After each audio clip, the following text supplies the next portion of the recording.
Hello, cinematic viewers. This is Cinematic Parallels, where I'll be comparing two akin films and the values that they share.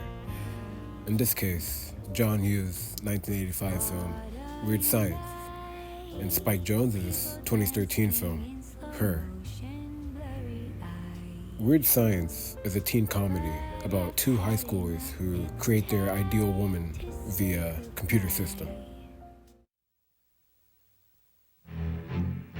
It's not a bad idea. What? Making a girl. Actually making a girl. This is Wyatt and Gary. I'd give her Wamdigus mammary glands.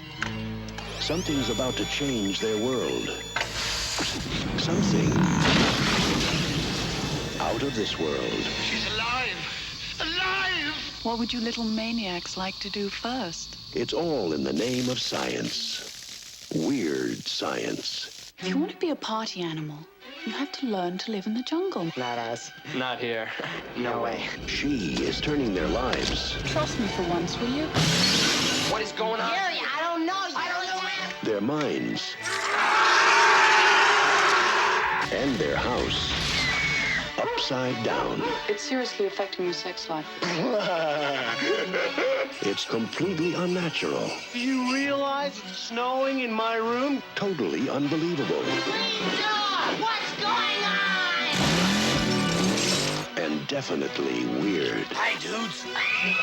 They went from zeros to heroes in one fantastic weekend. That's so good. Universal Pictures presents a John Hughes film, Weird Science. It's purely... Yeah, as you can imagine, this artificial woman who looks as mature as can be turned these high schoolers who were once seen as dorks all of a sudden become the coolest kids in school because of this woman. You know, looking back now as an adult, slightly makes me cringe considering how young they looked compared to the woman. From curiosity of their ages, I learned that Kelly LeBrock was 25 years of age during filming, while Anthony Michael Hall was 17, and his co-star Elon Mitchell-Smith was only 15. With all these PDF files being exposed in this digital age of ours, ranging from no-names to internet celebrities, and internet celebrities to Hollywood celebrities, it would be hard not to say that my cringe hasn't grown as the Grinch's heart. If you were to replace Anthony and Elon with the Olsen twins and Kelly LeBrock with Gary Busey, then you would definitely think that would be creepy. Well, okay. Perhaps it will be more acceptable by people if it were Brad Pitt, but either way, it's filled with a lot of innuendos and raunchy material. I find it interesting how fast LeBrock's character would be able to pick up on the status quo and adapt so quickly to the environment around her, juxtaposing the Born Sexy Yesterday trope coined by the pop culture detective channel. Weird Science actually came from Al Feldstein's comic of the same name. I wanted to see if this idea of humans and robots falling in love had come prior. Seems this was the earliest example I could find. I'd like to give an honorable TV mention to Karen and Plankton, otherwise known as... Only you can bring honor and dignity back to the Plankton gang. For years, it has been my goal to acquire the secret formula for... But okay, that's enough!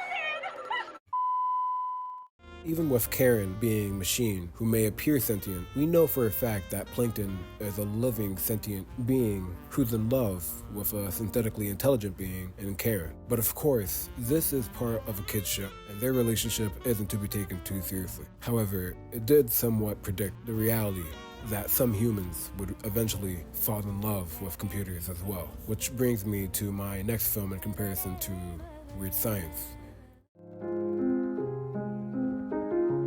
Mr. Theodore Twombly, welcome to the world's first artificially intelligent operating system.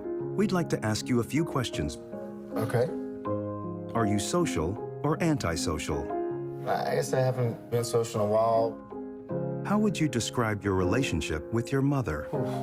Thank you. Please wait as your operating system is initiated. Hello, I'm here.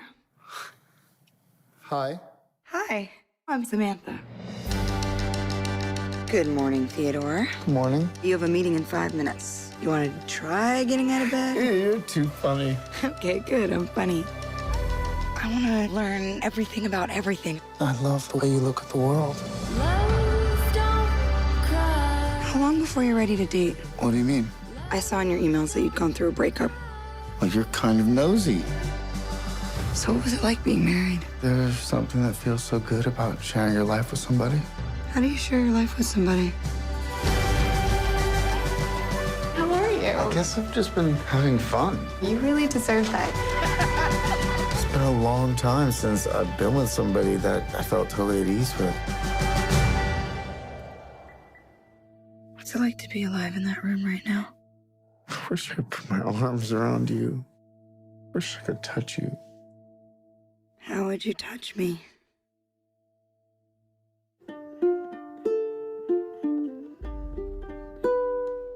I'm lying on the moon. Falling in love is a crazy thing to do. It's kind of like a form of socially acceptable insanity. I'll be. What does a baby computer call its father? I don't know what. Dada. It's so quiet. It's starry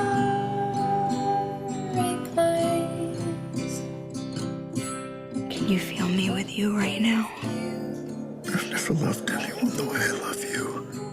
Me too. Now we know how. Million miles away.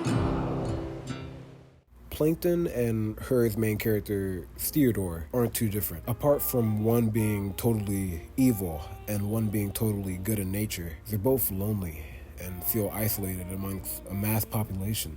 I remember watching Her for the first time a year after it came out and having shivers down my spine, weirded out by the uncanny valley of Samantha, voiced by Scarlett Johansson. This synthetically intelligent AI robot girlfriend that one can talk to. Knowing that there were already countries, the US and Japan, programming akin features and technology, which to me made it scarier than your average horror movie. Quick shout out to Ex Machina, a movie that experiments with synthetic intelligence and its interactions with human beings. Not to mention the horrific what ifs and what could go wrong.